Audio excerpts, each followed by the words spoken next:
প্রিয় অভিভাবকবৃন্দ, আমি খুব ভালো বক্তা নই, আমি একজন পেশাজীবী। আমি দীর্ঘ ৩৯ বছর আমার কর্মজীবনকে এত দূর পর্যন্ত এগিয়ে নিয়ে এসেছি। আমি আন্তর্জাতিক এখন একজন প্রফেশনাল বলতে পারেন, একজন পেশাজীবী বলতে পারেন। আমি গল্পের ছলে হয়তো আপনাদেরকে যা বলতে চাইছি, বাংলাদেশের শিক্ষা ব্যবস্থা, আমরা কোথায় যাচ্ছি, আমাদের সন্তানরা কি করবে, তাদের কি করা উচিত, এ নিয়ে আমি আপনাদেরকে জানাতে চাই আমার দীর্ঘ ৩৯ বছরের কর্মজীবনের অভিজ্ঞতার আলোকে। প্রত্যেকটি সন্তান মেধাসম্পন্ন।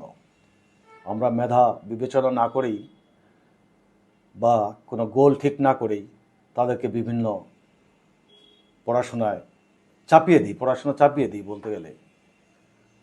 আমরা জানি না আসলে আমার সন্তান যে মেধা নিয়ে জন্মগ্রহণ করেছে তার মেধাকে আমরা মূল্যায়ন করতে পেরেছি কিনা।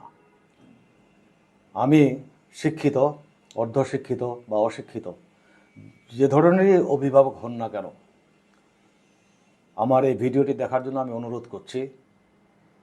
আমার সারা জীবনের পুঞ্জীভূত অভিজ্ঞতা এবং বর্তমান শিক্ষা ব্যবস্থা এবং আমাদের সন্তানদেরকে আমরা কোথায় নিয়ে যাচ্ছি সে নিয়ে কথা বলার জন্য আপনাদের সামনে আমি বসেছি।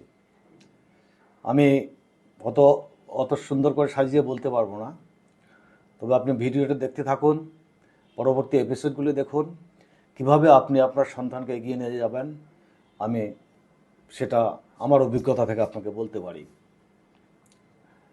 আজ বাংলাদেশে বুয়েট থেকে পাশ করে 10ম গ্রেডের চাকরির জন্য দরখাস্ত করছে, এর চেয়ে দুঃখের আর কিছু নেই।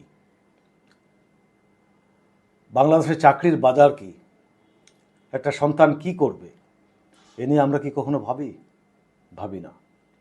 স্কুলে পাঠিয়ে দিলাম, শিক্ষকরা তাদের মতো চলতে থাকলো, টিউশনি দিলেন, সন্তান পড়াশোনা করছে, আপনারা অপেক্ষায় থাকলেন আমার সন্তান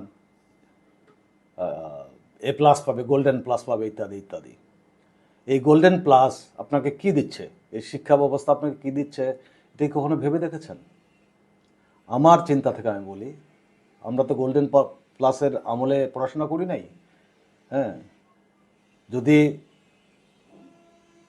গোল্ডেন প্লাস পড়াশোনা বা শিক্ষাগত যোগ্যতা বা এই শিক্ষার মান যদি সে ধরনের হতো, তাহলে আজকে বুয়েট থেকে পাশ করে 10ম গ্রেডে চাকরির জন্য কাউকে দরখাস্ত করতে হতো না। এবার আসি বাংলাদেশের প্রেক্ষাপটে আসলে আমাদের কি করা দরকার, সন্তানদের জন্য কি করা দরকার। প্রত্যেকটা সন্তান তো প্রথম হবে না, সেকেন্ড হবে না, থার্ড হবে না। একটা ক্লাসে যদি 100 জন ছেলে থাকে, 100 জন ছাত্র থাকে, একজন হবে ফার্স্ট। আমরা লড়াই করছি আমাদের প্রত্যেকটা সন্তানকে ফার্স্ট হওয়ার জন্য। তার জন্য আপনি কি করছেন? আপনি টিউশনি দিচ্ছেন, বাসায় টিচার রাখছেন, তার পিছনে পড়াশোনার জন্য পয়সা খরচ করছেন, তার পিছনে আপনি সময় নষ্ট করছেন, প্লাস তার জীবনের সময়কে আপনি নষ্ট করছেন। এটা হচ্ছে বড় কথা। আপনাকে ভাবতে হবে আসলে আপনি কোন রাস্তায় যাবেন। আপনি যদি এখন না ভাবেন, তাহলে বাংলাদেশে আমরা আসলে কিছুই পাবো না। তবে আমার অভিজ্ঞতা থেকে আমি আপনাদেরকে জানাতে চাই, বাংলাদেশে এখন অনলি 5% ছাত্র টেকনিক্যাল বা কারিগরি শিক্ষায় শিক্ষিত হচ্ছে। তাও ভালো। তারপর যদি সেই 5% যারা ডিপ্লোমা পাস করছে, এরা বিএসসি ইঞ্জিনিয়ারিং পড়ার জন্য বিভিন্ন প্রাইভেট ইউনিভার্সিটি খুলে বসেছে, যেখানে তারা বিএসসি ইঞ্জিনিয়ারিং কমপ্লিট করছে। আবার 4 বছর আপনি পয়সা খরচ করলেন, আপনার সন্তানের অনেকটা সময় গেল। তারপর সে প্রাইভেট ইউনিভার্সিটি থেকে বিএসসি ইঞ্জিনিয়ারিং কমপ্লিট করার পরে আপনি কি মনে করেন রুয়েট, কুয়েট, বুয়েট, চুয়েট এই ধরনের বিশ্ববিদ্যালয়ের থেকে পাশ করা একটা ইঞ্জিনিয়ারের সঙ্গে আপনার ছেলে কম্পিটিশন করে একটা চাকরি নিতে পারবে? তাহলে কেন আপনি অযথায় সময় নষ্ট করবেন? আপনাকে ভাবতে হবে।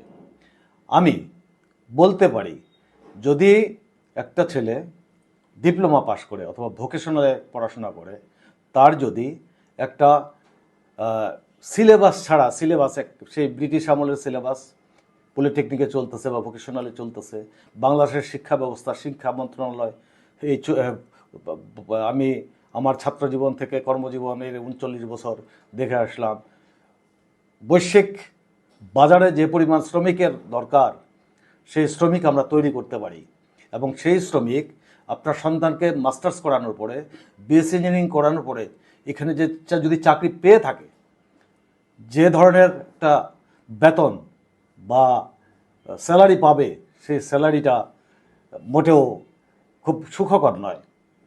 চাকরি পাবে কিনা এটারও কোনো নিশ্চয়তা নেই।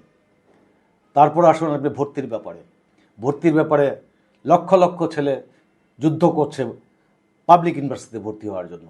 আপনার ভালো মতো জানেন কত লক্ষ দরখাস্ত করে, কয়জন চান্স পায়, কয়টা সিট আছে প্রত্যেকটা পাবলিক ইউনিভার্সিটিতে। পাবলিক ইউনিভার্সিটির সঙ্গে প্রাইভেট ইউনিভার্সিটির পাশ করা ছাত্রদের সঙ্গে তাদের মানের কি সামঞ্জস্য আছে? সাধারণ পড়াশোনায় বাংলাদেশে যদি 95% ছাত্র আপনার সাধারণ লেখাপড়া করে, সাধারণ বিষয়ে লেখাপড়া করে, তার জন্য কি চাকরিটা বাংলাদেশে আছে? আপনি কখনো এভাবে ভাবেন না। আমি ভাবাতে চাই আপনাকে, আপনি ভাবুন আপনি কিভাবে আপনার সন্তানের জীবনকে আপনি এগিয়ে দিতে পারেন। সন্তান আপনার সম্পদ, সন্তান, প্রত্যেকটা সন্তান মেধাবী, কেউই মেধা ছাড়া জন্মগ্রহণ করে না। আমাদের উচিত তার মেধাকে মূল্যায়ন করা, মেধাকে যাচাই করা এবং তার জীবনের রাস্তাটাকে সহজ করে দেওয়া, জটিলতা না বাড়িয়ে আমাদেরকে কাজ করতে হবে এ নিয়ে। এটা শুধু দেশ নয়, সরকার নয়, প্রত্যেকটা অভিভাবক, প্রত্যেকটা শিক্ষক, সবাইকে এটা অনুধাবন করতে হবে এবং এভাবে এগোতে হবে। আসুন দেশকে গড়ি, দেশের জাতিকে আমরা উন্নত করি, আমরা দেশের আর্থিক উন্নয়নের জন্য ভূমিকা রাখি। যদি আমরা না করতে পারি, কিছুদিন পর দেখবেন আমাদের সব কিছু শেষ হয়ে যাচ্ছে। সবাইকে ধন্যবাদ। পরবর্তী এপিসোড দেখার জন্য আমন্ত্রণ রইল। আসসালামু আলাইকুম রহমতুল্লাহ।